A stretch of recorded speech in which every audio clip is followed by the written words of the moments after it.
ظاہر سی بات ہے کہ ہر مجلس میں کچھ نئے سننے والے ہوتے ہیں، اور اس مجلس کو تو دنیا کے مختلف حصوں میں اس حوالے سے سنا جائے گا کہ ان مرحوم کے رشتہ دار جہاں جہاں بھی ہیں، یقیناً آن لائن مجلس ہونے کا یہ فائدہ بھی ہے کہ مختلف جگہوں کے لوگ بآسانی ذکر میں بھی شریک ہو جاتے ہیں اور ایصال ثواب کرنے میں بھی شریک ہو جاتے ہیں۔ تو میں یہ بات ادھر عرض کر رہا ہوں کہ ولو یہ کہ سنت ابراہیمی کو دین اسلام میں جاری اور ساری کیا گیا، اس کی تفصیلات بہت ہیں، چاہے ختنے کا مسئلہ ہو، یہ جناب ابراہیم کے دور سے سنت چلی آ رہی ہے، حالانکہ انبیاء اور معصوم مختون پیدا ہوتے ہیں، لیکن چاہے حجامت کا مسئلہ ہو، چاہے اور بہت سی سنتیں ہوں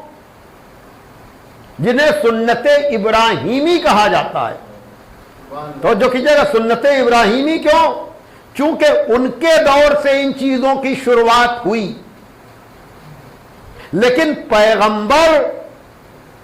کہ یہاں یہ چیزیں یا پیغمبر اگر ان چیزوں پر عمل کر رہے ہیں جو ابراہیم کے دور میں بھی ہوتی تھی، مثلاً عام سی مثال میں دے رہا ہوں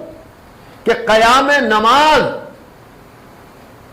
کی دعا اپنی نسل کے لیے جناب ابراہیم نے کی، لیکن آپ نبی اور آل نبی کو اس دائرے میں نہیں لا سکتے، اس لیے کہ نبی اور آل نبی وہ ہیں کہ جن سے ملائکہ نے بھی تسبیح و تقدیس سیکھی، ملائکہ نے بھی سجدے کا طریقہ سیکھا، تو یقیناً ظاہری لباس میں بعد میں آئے، لیکن یہ ہیں ان سے بھی پہلے، توجہ کیجئے گا۔ اور دوسری بات یہ ہے کہ یہ اس خاندان کا ترہ امتیاز ہے، توجہ کیجئے گا کہ یہاں ہر آدمی اپنے مقام پر رتبہ اور مرتبہ رکھتا ہے، توجہ کیجئے گا۔ تو اگر یہ بات اس رخ سے سمجھ میں آ رہی ہے کہ ابراہیم پہلے آنے کے باوجود، توجہ کیجئے گا، خلقت کے اعتبار سے اول ما خلق اللہ نوری کا مصداق ہونے کی وجہ سے، نبی اتباع کی وجہ سے ان سے قریب نہیں ہے، توجہ کیجئے گا۔ یعنی میں کہنا یہ چاہ رہا ہوں کہ بعض لوگ ایسے ہیں کہ جو امام حسین علیہ السلام کے لیے بھی یہ باتیں کرتے ہیں کہ حسین یہ کیوں نہ کرتے کس کے پوتے، حسین یہ کیوں نہ کرتے کس کے نواسے، یعنی وہ یہ کہنا چاہتے ہیں کہ امام حسین کے کمالات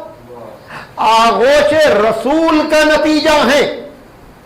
لیکن میں قرآن مجید کی اس آیت سے، توجہ کیجئے گا، یہ واضح کرنا چاہتا ہوں جہاں پر ارشاد ہو رہا ہے کہ ابراہیم سے زیادہ قریب وہ ہے کہ جو ان کا اتباع کرے، اور یہ نبی کا عام امتیوں جیسا اس نبی کو نہ سمجھنا۔ بڑی توجہ، ذرا سے ایک نازک سی بات ہے جو میں عرض کرنا چاہ رہا ہوں کہ اس نبی کو الگ کیوں کیا؟ اس کا مطلب یہ ہے کہ خدا جسے منتخب کرتا ہے وہ کسی دوسرے کی تربیت کا محتاج نہیں ہوتا، توجہ کیجئے گا، اس کی تربیت خود پروردگار عالم کرتا ہے، بڑی توجہ۔ تو اب نہ نبی کے لیے یہ کہنے کی گنجائش کہ وہ اتباع کرے تو ابراہیم سے قریب ہو، اس لیے کہ جو اول ما خلق اللہ نوری کا مصداق ہو وہ اتباع کی بنیاد پر ابراہیم سے قریب نہیں ہوگا۔ تو جو پیمانہ اس نبی کے لیے ہے وہی پیمانہ آل نبی کے لیے بھی ہونا چاہیے کہ جس طرح سے ابراہیم جد ہونے کے باوجود اس نبی کا رتبہ الگ ہے، توجہ کیجئے گا، اسی طرح سے حسین نواسے رسول ہونے کے باوجود ان کا رتبہ عام نواسوں جیسا نہیں ہے۔ شاید میں اپنی بات پہنچا لے جاؤں کہ جب ہی تو نبی نے کہا کہ حسین منی و انا من حسین، کہ میرا حسین مجھ سے ہے اور میں حسین سے ہوں، تو اگر یہ حاضن نبی والی بات سمجھ میں آئے گی تو وہ انا من حسین بھی سمجھ میں آ جائے گا۔ توجہ کیجئے گا، ورنہ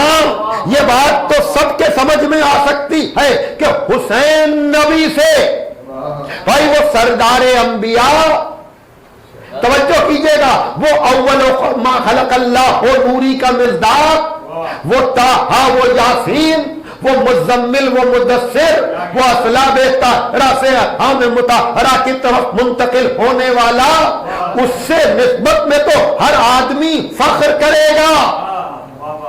توجہ کیجئے گا، اور اس پر سب آج تک ناز بھی کر رہے ہیں، لیکن وہ اور لوگ ہیں کہ جن سے اگر نسبت نبی کی نکال دی جائے تو ان کی فضیلت میں پھر کچھ نہ بچے گا۔ توجہ کیجئے گا، مثلا یہ کون ہے؟ یہ رسول کے صحابی، یہ کون ہے نہیں پتا، یہ کون ہے؟ یہ نبی کی ازواج۔ توجہ کیجئے گا، تو جہاں یک طرفہ نسبت ہو وہ دائرہ اور ہے، اور جہاں دو طرفہ نسبت ہو کہ نبی کو کہنا پڑے کہ حسین مجھ سے ہے اور میں حسین سے ہوں، یعنی اگر حسین کے لیے یہ شرف کی بات ہے کہ وہ سردار انبیاء کا نواسا ہے، تو سردار انبیاء کے لیے بھی فخر کی بات ہے کہ وہ حسین جیسے نواسے کا نانا ہے۔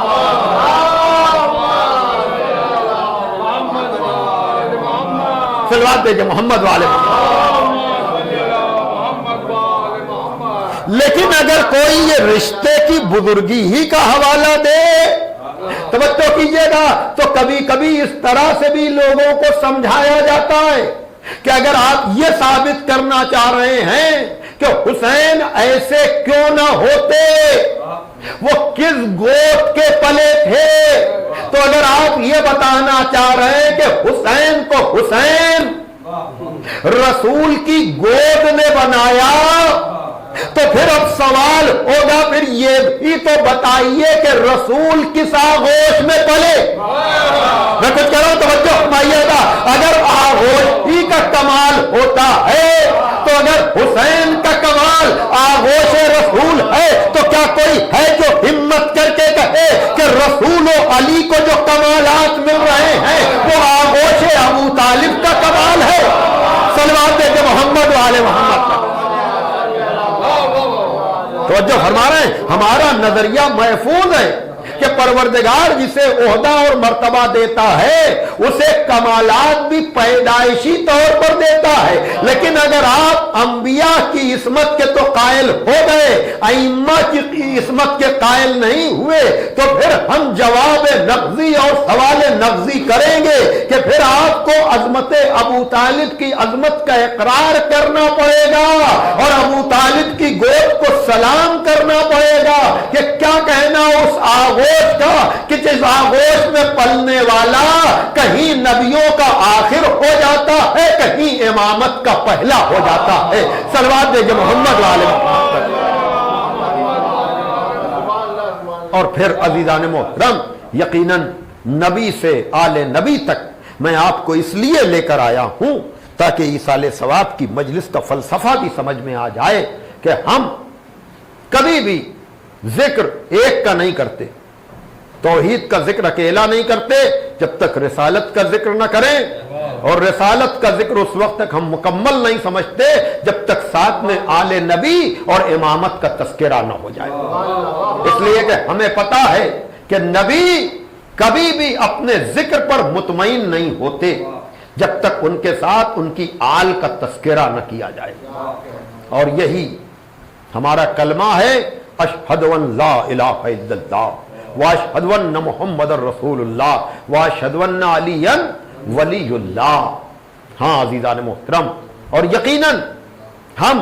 نہ نبی کو، امتی تو چھوڑیے، میں سمیٹ رہا ہوں بات کو، امتی تو چھوڑیے، ہم نبی کو 1,24,000 انبیاء سے افضل سمجھتے ہیں، اور یہ سب سمجھتے ہیں ہمارے ساتھ سردار انبیاء ہے وہ۔ جب سردار انبیاء ہے تو آدم سے لے کر عیسیٰ تک وہ سب سے افضل ہوگا، اب اس سے آگے ہمارے ساتھ سب نہیں چل پاتے۔ نبی تک تو کہتے ہیں کہ ہاں اس کو سارے انبیاء سے افضل ہونا چاہیے، لیکن ہمارا نظریہ ہماری ساری بنیادی کتابوں میں محفوظ ہے۔ توجہ کیجئے گا، یہ آیت بتا رہی ہے کہ ہمارا نبی ابراہیم سے افضل ہے، اس لیے کہ اتباع کی بنیاد پر ابراہیم سے قریب نہیں ہے، بلکہ خلقت کی بنیاد پر ابراہیم سے قریب ہے، اور اول ما خلق اللہ نوری کا مصداق ہے۔ لیکن ہم نبی تک رکتے نہیں، توجہ فرمائیے گا، ہم نبی تک رکتے نہیں، ہم نبی کے ساتھ آل نبی کو بھی اسی رتبے اور مرتبے کا سمجھتے ہیں۔ توجہ کیجئے گا، اور یہ بات یہیں سے نکلے گی کہ اگر آپ نے نبی کو انبیاء سے افضل مانا تو اس کا لازمی نتیجہ ہے کہ آپ کو آل نبی کو بھی 1,24,000 انبیاء سے افضل ماننا پڑے گا، اور ہم اس نظریے کے اعلان میں کسی تکلف سے کام نہیں لیتے۔ توجہ کیجئے گا، اس لیے کہ آ رہی ہے 17 سفر، یقیناً اس مرحلے پر آپ دیکھ سکتے ہیں کہ جہاں اندازہ کریں آپ، امام رضا علیہ السلام نے جب ان سے پوچھا گیا کہ آپ کو کیا اس بات پہ ناز ہے کہ آپ مباہلے میں ابنانا کا مصداق بن کر گئے تھے،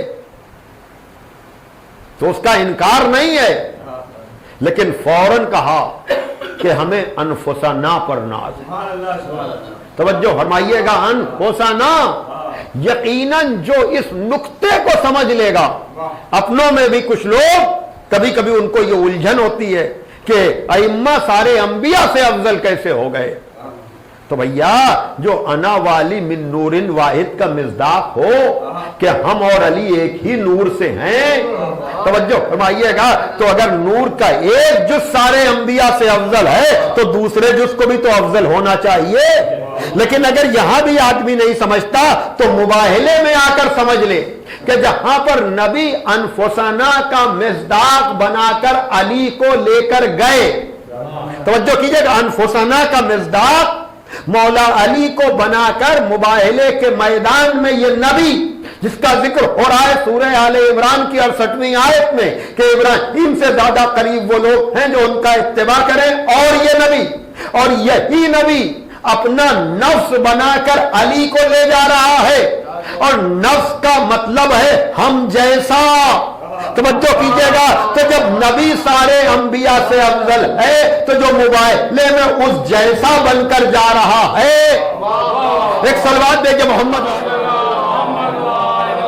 توجہ کیجئے گا، جو مباہلے میں اس جیسا بن کر جا رہا ہے اسے بھی افضل ہونا چاہیے کہ نہیں؟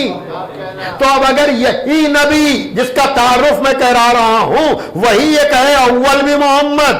آخر بھی محمد، اوسط بھی محمد، ہم سب کے سب محمد، تو جب سب کے سب محمد ہیں تو سارے محمدوں کو دیگر انبیاء سے افضل ہونا چاہیے کہ نہیں؟ یہ تو بات ہوئی ریٹرن والی۔ اب آئیے ذرا سی عقلی بات، تاکہ آج کے دور کے حضرات بھی بات پوری سمجھ لیں۔ توجہ کیجئے گا، میں نے بات کی جناب ابراہیم کی، یہ شیخ الانبیاء ہیں، یہ انبیاء کے بزرگ ہیں، ان سے پہلے بھی انبیاء گزرے، ان کے بعد میں بھی گزرے، لیکن انبیاء آئے کیوں؟ تاکہ انسانیت کی ہدایت کریں، اور حسب ضرورت انبیاء کے عہدے میں ترقی ہوتی رہی۔ تلک الرسل فضلنا بعضهم علی بعض،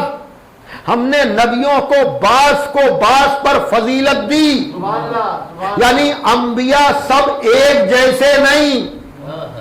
ہدایت کی روشنی اپنے اعتبار سے بڑھتی رہی۔ توجہ کیجئے گا، وہ تصویر بنانے والا مصور قادر مطلق بہتر سے بہتر تصویر ہدایت بناتا رہا، توجہ فرمائیے گا، لیکن اس نے جیسی تصویر محمد کی بنائی، جو نورانیت اس میں ہے، جو کمال اس میں ہے، جو علم اس میں ہے، جو شرف اس میں ہے، جو بزرگی اس میں ہے، توجہ کیجئے گا، وہ کسی میں نہیں۔ تو نورانیت اپنے کمال پر پہنچی آخری نبی پر، توجہ کیجئے گا۔ اب دو چیزیں تھیں، یا تو اس آخری نبی کے بعد انسانیت بھی ختم ہو جاتی، بڑی توجہ، قیامت آ جاتی، قصہ تمام ہو جاتا، لیکن جب معیار ہدایت کا اس بلندی پر پہنچا دیا، میں بتانا یہ چاہ رہا ہوں کہ اب نبی کے بعد نبی جیسے آئیں یا نبی سے کمتر آئیں، توجہ کیجئے گا بھائی، آپ بتائیں جن لوگوں نے تیل میں یعنی تیل کے چراغ میں پڑھا ہے، کیروسین آئل میں جنہوں نے تعلیم حاصل کی ہے، وہ تو میری بات کو سمجھیں گے کہ بھائی ان کے سامنے روشنی کا اور کوئی تصور ہی نہیں تھا، توجہ کیجئے گا۔ لیکن آج کی نسل سے اگر آپ کہیے کہ ویسی ہی روشنی میں پڑھے تو وہ بغاوت کر دے گی کہ یا تو اتنا نور عطا نہ ہوتا، بھائی توجہ کر رہے ہیں کہ نہیں؟ تو یہی معاملہ کار ہدایت کا ہے کہ یا تو ہدایت کی روشنی کو پروردگار اتنا بڑھاتا نہ، توجہ کیجئے گا۔ تو اب دو ہی صورتیں ہیں، یا تو خدا کی قدرت میں نہیں ہے کہ اب اس سے زیادہ بڑھا سکے، بھائی میں کیا کہہ رہا ہوں، توجہ فرمائیے گا، بھائی آپ ضرورت کو سمجھ رہے ہیں، ان کا کام ہے ہدایت کرنا، تو نبی تک کی ترقی تو سمجھ میں آتی ہے، اب اس کے بعد انسان ہی نہ ہو تو ضرورت بھی نہ ہو، لیکن اگر انسانیت ہے تو ضرورت بھی ہے۔ تو اب یہاں پر مرحلے دو ہیں کہ اگر پروردگار آخری نبی سے بہتر بناتا ہے تو یہ شان نبوت کے خلاف ہے، لیکن اگر اس سے کمتر رکھتا ہے تو اس کی قدرت پر بھی تو سوال ہے، بھائی توجہ کیجئے گا، اب آپ سمجھے تو بیچ ہی کا راستہ تھا کہ اپنے حبیب کی وجہ سے اس سے اچھی تو میں تصویر نہ بناؤں گا، لیکن میں مجبور بھی نہیں ہوں کہ میں اس جیسا بنا نہ سکوں، تو اس سے بہتر تو اس لیے نہ بناؤں گا کہ سب سے پہلی خلقت یہ ہے، لیکن اب محمد کے بعد مسلسل محمد آئیں گے تاکہ کوئی ہماری قدرت پر شک نہ کرے، تو اب نبی کے بعد نبی جیسوں کا آنا قدرت خدا کا اعلان ہے۔ صلوات بھیجیے محمد والے محمد، ایک اور صلوات بھیجیے، اور اسی بات کے لیے یقیناً یہ سارے انبیاء سے افضل تو ہے، لیکن اب اس کے بعد جو آنے والے ہادی ہیں ان کی نسبت دو طرفہ ہے کہ وہ بیٹی پر فخر کر رہا ہے کہ بیٹی میری ضرور ہے، لیکن بیٹی کو دیکھ کر وہ اطمینان کا اظہار کرتا ہے، اس لیے کہ بیٹی کو نہیں دیکھتا ہے، بیٹی کی نسل میں آنے والے اماموں کو دیکھتا ہے کہ جب تک نسل زہرا باقی ہے اس وقت تک میرے مشن کو کوئی ختم نہیں کر سکتا، اور زہرا نے بھی یہ ذمہ داری لی، اور یقیناً یہ وہ ذات گرامی ہے کہ جس نے اپنے بابا کا بھی ساتھ دیا، جس نے اپنے شوہر کا بھی ساتھ دیا، اور جس نے اپنے بیٹوں کا بھی ساتھ دیا، اور یقیناً یہ بات میں بار بار کہتا ہوں کہ وہ جناب ابراہیم و اسماعیل کی منزل تھی کہ جہاں ماں کو بے خبر رکھا گیا، لیکن یہ زہرا کی بیٹی کی منزل ہے کہ جہاں شہادت حسین سے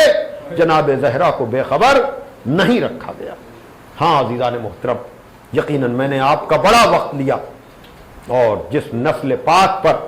نبی نے فخر کیا ہے، جو شریک درود و سلام ہے، اس نے بھی اس قربانی کا، اس کمال کا حق اس طرح سے ادا کیا کہ کربلا کے میدان میں 3 دن کا بھوکا پیاسا رہ کر اپنی پوری نسل کو قربان کر دیا۔ اور یقیناً اگر ابراہیم کی یاد حج کی شکل میں باقی ہے تو امام حسین کی یاد محرم کی شکل میں باقی ہے۔ اور یقیناً ہم اپنے جانے والوں کے لیے ایصال ثواب کے موقع پر 8ویں امام علیہ السلام کا تذکرہ کرتے ہوئے، اس لیے کہ اس امام نے کہا کہ ابن شبیب اگر تم کو کسی مصیبت زدہ کی مصیبت پہ رونا آئے تو میرے جد مظلوم حسین کو یاد کر لیا۔ یقیناً رشتہ داروں کو یاد کرنا فطرت انسان ہے، اور اس وبا کے دور میں یا تقسیم ملک کی وجہ سے بھانجے اپنے ماموں کے دفن و کفن میں شریک نہ ہو سکیں یا تعزیت کے لیے ان کی خدمت میں خانوادے والوں کی خدمت میں حاضر نہ ہو سکیں، تو تسلی اور دلاسا یہی ہے کہ یقیناً یہ خانوادہ تو تقسیم ملک کی وجہ سے یا کچھ لوگ وبا کی وجہ سے ایک دوسرے کے یہاں تعزیت میں نہیں پہنچ پا رہے ہیں، لیکن یاد کرنا ہے ان لوگوں کو کہ جو بہت قریب ہونے کے باوجود ان سے کسی نے رسم تعزیت ادا نہیں کی۔ ہاں عزیزو، یقیناً 40 حسینی قریب ہے، اور یہ قافلہ کربلا اللہ اکبر کس طرح سے پہنچا ہے، اور جب پہنچا ہے تو اس کاروان نے کس طرح سے ماتم کیا، کس طرح سے گریہ کیا۔ تصور شرط ہے کہ وہ جانے والا قافلہ کہ جس نے 11ویں محرم کو بکھری ہوئی لاشیں دیکھی تھیں، اب اس نے بنی ہوئی قبریں دیکھی۔ ہاں یقیناً کربلا میں کوئی ایسا رشتہ نہیں ہے جس کو حسین ابن علی نے پیش نہ کیا ہو۔ اللہ اکبر، اس لیے کہ حسین ابن علی نے اپنے گود کے پالوں کے لاشیں بھی اٹھائے ہیں، حسین ابن علی نے اپنے بھائی کا لاشا بھی اٹھایا ہے، حسین ابن علی نے اپنے دوست کا لاشا بھی اٹھایا ہے، حسین ابن علی نے آنے والے مہمان کا لاشا بھی اٹھایا ہے، حسین ابن علی نے اس غلام حبشی جون کا لاشا بھی اٹھایا ہے۔ اللہ اکبر۔ لیکن عزیزو، ایام عزا کی نسبت سے میں یہ کہوں گا کہ یقیناً جانے والا چلا تو گیا، لیکن عزا کے موقع پر جانے والے بہت یاد آتے ہیں، اس لیے کہ اس قوم کو انتظار اگر کسی چیز کا رہتا ہے تو وہ محرم ہی کا انتظار رہتا ہے۔ ہاں عزیزان محترم، یقیناً 40 کی نسبت سے اگر میں یہ بتاؤں کہ اب ذکر ایک کا نہیں بلکہ 72 کا ذکر، اور یہ مسلسل سفر کے پورے مہینے میں اسے اجڑے ہوئے قافلے کا تذکرہ ہوتا ہے، لیکن میں ایک بات یہ بتاؤں اور اسی پر مصائب کو تمام کر دوں کہ حسین ابن علی تو سب کے لاشیں لے کر کے آئے ہیں، لیکن نہ حسین کی کوئی خبر لانے والا تھا، نہ حسین کا کوئی جنازہ اٹھانے والا تھا۔ ہاں عزادارو، آپ اندازہ کر سکتے ہیں کہ حسین ابن علی نے یہ جملے کہے ہیں، انا قتیل الابرار، میں وہ ہوں جسے رولا رولا کے مارا گیا۔ ہاں عزادارو، یہ وہی حسین ہے جو حر کے لاشے پر بھی رویا ہے، یہ وہی حسین ہے جو حبیب کے لاشے پر بھی رویا ہے، یہ وہی حسین ہے جس نے اپنے بیٹے کا بھی جنازہ اٹھایا ہے، یہ وہی حسین ہے جو عباس کا خون بھرا علم لے کر آیا ہے۔ لیکن عزادارو، یہ حسین کی مظلومی ہے کہ جس نے سب کے لاشے تو اٹھائے لیکن اس کا لاشا اٹھانے والا کوئی نہیں ہے۔ ہاں عزادارو، اور حسین ابن علی جب میدان میں آئے ہیں تو ایسا نہیں ہے کہ حسین نے اپنا طاقت کا استعمال نہیں کیا ہے، نہیں، کتابوں میں یہ روایتیں موجود ہیں کہ حسین نے جب حملہ کیا ہے تو فوجیں کوفہ اور شام کی دیواروں سے ٹکرا رہی تھیں۔ آپ کبھی کبھی حملہ کرتے ہوئے لاش عباس پہ جاتے ہوں گے اور کہتے ہوں گے عباس جنگ کی